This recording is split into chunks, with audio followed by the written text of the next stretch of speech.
give you a minute to get settled, to land in your body. Notice where you are and how it's feeling. If you're feeling supported by the chair you're sitting in, feet on the ground. Taking a deep breath in and out. Maybe if you can, as you open your eyes, noticing something around you that feels beautiful to you, something you see, something you smell, even maybe something you can touch that just helps you land here. You can take a few moments and just notice how your body's feeling as it shows up here.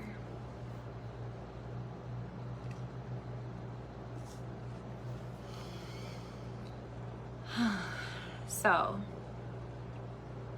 one of the things that I find the most puzzling and the most understandable at the very same time is that in all the books I've read about dating and marriage and love, I never see conversations about sexual trauma.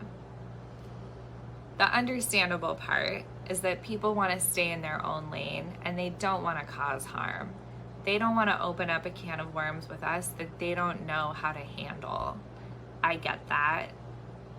It's tempting to make sure that what you talk about is what you know about, and that's it. I actually think it's really important. But I'm sure you could guess what's puzzling about it is that I have yet to meet a woman who wasn't touched in some way by harm.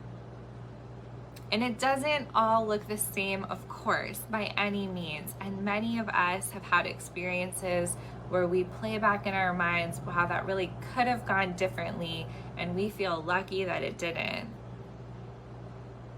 But what's crazy and amazing about the way our bodies work is that all of those experiences mark us and they print on us. And when you add to that moments or situations or patterns or relationships that were abusive, or where we did not get so lucky and someone did hurt us, you add that on, then when you add on everything we've heard and we've held for friends and acquaintances, what we just know about and hear about, and then you add on what you hear and see in the world at large, stories of the way women are treated, stories of violence. I remember once opening the news and seeing a story of a woman who was assaulted outside a bar and that 2 security guards watched. And I remember I flipped to the next page in the newspaper and there was a story of a woman who had been murdered as the victim of domestic violence by her husband. And I was feeling the weight in my body of, this is the air that we breathe. So sometimes my clients will come to me and they'll be like, I feel so guilty and so confused.